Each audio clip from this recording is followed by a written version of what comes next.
CM भी यही बात बोल रहे हैं कि डेवलपमेंट वो नहीं कर रहा, ये नहीं कर रहा, फिर ये डेवलपमेंट यहाँ होगी कैसे? तो फिर इसमें वो डेवलपमेंट कौन करेगा? देखिए, सबसे पहले हमें समझना होगा कि जो चीफ मिनिस्टर साहब ने जब इलेक्शन लड़ा, पहले तो कहा था मैं चुनाव लड़ूंगा नहीं जब तक स्टेट हुड आएगा, उसके बाद लड़ा। तो उसके बाद पता थी उनको कि मैं यूनियन टेरिटरी का चीफ मिनिस्टर बनने जा रहा हूँ, कुछ अमेंडमेंट एक्ट्स लागू हुआ है। अब ऐसा भी नहीं कि आप कहेंगे कि उमर अब्दुल्ला साहब के हाथ में कुछ नहीं है। 75% जो मंत्रालय है वो उमर अब्दुल्ला साहब तक है। 25% जिसमें पुलिस है व बाकी कुछ डिपार्टमेंट्स हैं वो हमारे लेफ्टिनेंट गवर्नर साहब के पास है। अब उमर अब्दुल्ला साहब को आप कोई काम बोलते हैं तो उन्होंने एक ही एक्सक्यूज रखा है, स्टेटहुड। आप उनको कोई भी इशू बताइए जो एड्रेस करना है। अभी बिजली बिलों का भरमार हुआ है, यहाँ गरीब लोग बिजली का बिल नहीं भर रहे हैं, यहाँ से उनके डिपार्टमेंट्स बिजली के कनेक्शन काट रही है घरों में। ये सबसे बड़ी दिक्कत है। अभी मेन इशू बना है लेकिन उस पर भी उमर अब्दुल्ला साहब कोई काम नहीं कर रहे हैं। उमर अब्दुल्ला साहब इतने भी, मैं नहीं कहूँगा कि गरीब चीफ मिनिस्टर है कि वो एक गरीब आवाम के जो ये बिल्स जो बोझ बने हैं अभी गरीब आवाम पे, इनको कम नहीं कर सकते हैं। अब उसमें एलजी साहब क्या करेंगे? ये एक्सक्यूजेज है, क्योंकि अपने काम जो उनको निकालने वो कर रहे हैं, वो रिश्तेदारों के काम हो रहे, कार्यकर्ताओं के काम हो रहे, लेकिन आम लोगों के काम नहीं हो रहे। लेकिन लोगों को भी समझना पड़ेगा कि हमने पूरी अक्सरियत के साथ, मेजॉरिटी के साथ नेशनल कॉन्फ्रेंस की यहाँ सरकार बनाई है। आज उनको या तो माफी मांगनी पड़ेगी या लोगों को उनको जवाब देना पड़ेगा। मंत्री साहब, सीएम साहब तो बता रहे हैं कि गवर्नर साहब फाइल ही मतलब क्लियर नहीं करे, वहां से जो भी फाइल वहां जाती है तो वहीं पर देखिए, पड़ी रहती है। एलजी साहब ने भी बहुत बार क्लियर किया जो फाइलें गई थी, और मुझे लगता है अगर 10 फाइलें गई थी, 10 में से 8 वापस गई भी थी।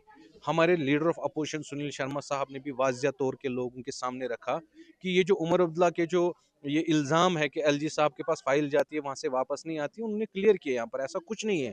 ये जस्ट एक्सक्यूजेज है।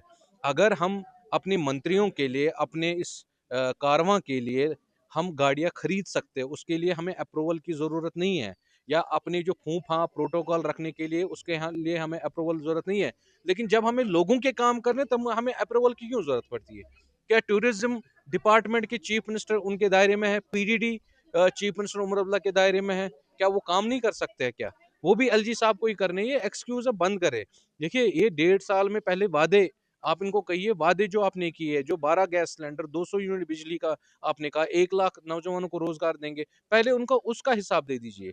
इनको पता है कि मैं वो जो वादे मैंने किए हैं नेशनल कॉन्फ्रेंस इलेक्शन में वो मैं पूरी नहीं कर पाऊंगा। अब मैं लोगों को जवाब क्या दूंगा? अब ये एक्सक्यूज रखा है तो छोड़ देना सरकार। अगर उनसे कुछ हो नहीं रहा है तो उठाए हाथ ऊपर, लोगों से माफी मांगे कि मैं रिजाइन दे रहा हूं, मैं आपके उन उम्मीदों पे नहीं खड़ा उतरा, मेरे वादे पूरे नहीं हुए, मैं रिजाइन दे दूंगा।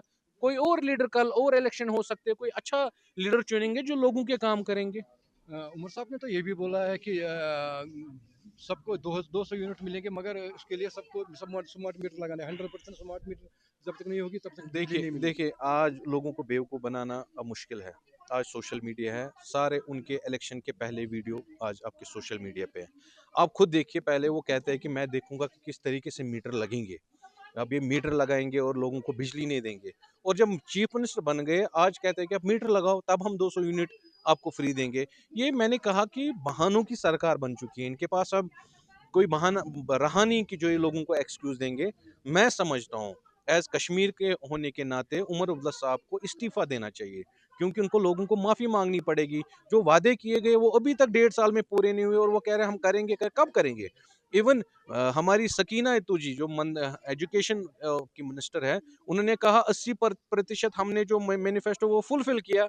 तो फिर गैस सिलेंडर भी लोगों को मिल गए, 200 यूनिट बिजली भी मिल गए। यहाँ से आप कहते हैं मीटर लगाओ फिर 200 यूनिट, फिर ये दावे आप खुद देखिए ना।